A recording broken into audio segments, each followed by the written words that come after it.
Look, we know who Donald Trump is.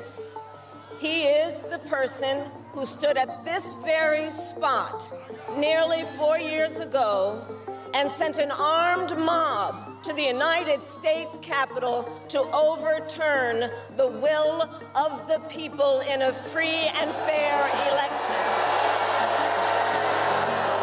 An election that he knew he lost. Vice President Kamala Harris delivered her closing argument against former President Donald Trump on Tuesday night. She spoke at the Ellipse near the White House, the same location where Trump urged his supporters to fight like hell on January 6, 2021. That rally led to the attack on the US Capitol as Trump's supporters attempted to block the certification of President Biden's victory. "We know who Donald Trump is," Harris told the large crowd at the Ellipse. She reminded the audience that Trump stood on that very spot almost 4 years ago, sending an armed mob to the Capitol. Harris called that election a free and fair one and said Trump knew he had lost. Look, we know who Donald Trump is.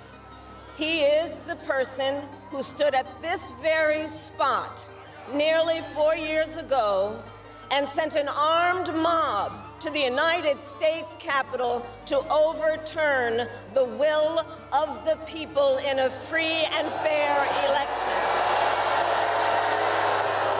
An election that he knew he lost.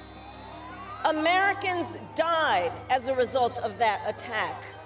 140 law enforcement officers were injured because of that attack.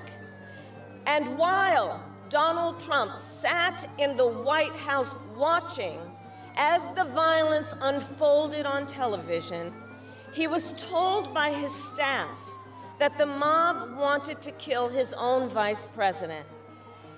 And Donald Trump responded with 2 words: "So what?"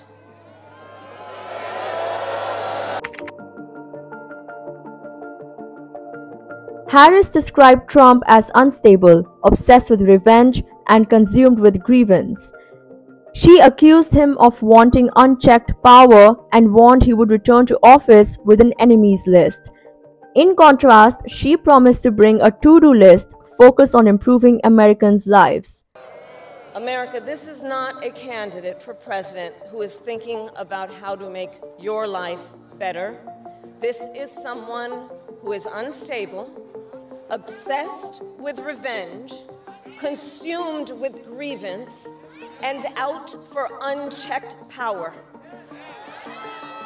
Donald Trump has spent a decade trying to keep the American people divided and afraid of each other. That is who he is. But America, I am here tonight to say that is not who we are. That is not who we are.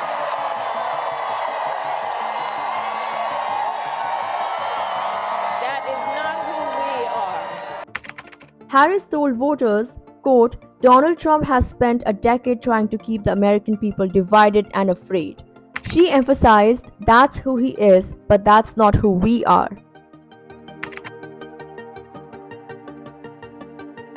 Harris pledged to help Americans through common sense solutions and to seek common ground. Her message was aimed at undecided voters just a week before Election Day. Harris's campaign chair, Jen O'Malley Dillon, explained the importance of the ellipse for this speech. She said the location helps crystallize the choice in this election between Harris and Trump.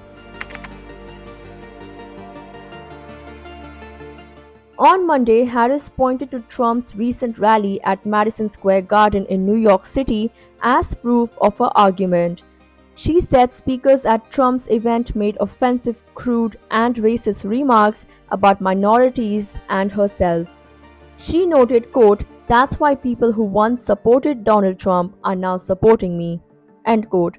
Harris accused Trump of fanning the fuel of hate and division, saying people are exhausted with him.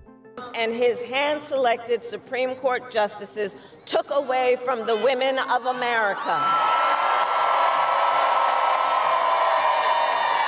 That today, 1 in 3 women in America, think about it, 1 in 3 women in America lives in a state with a Trump abortion ban. Many with no exceptions even for rape and incest.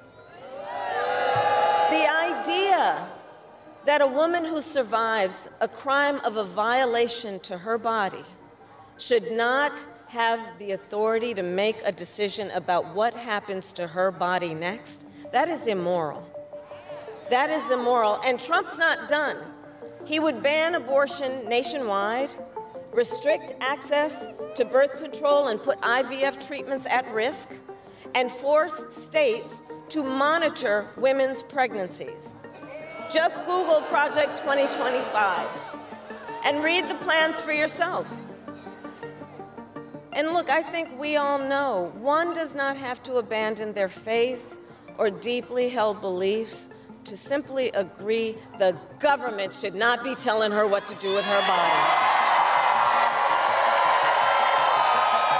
Not the government.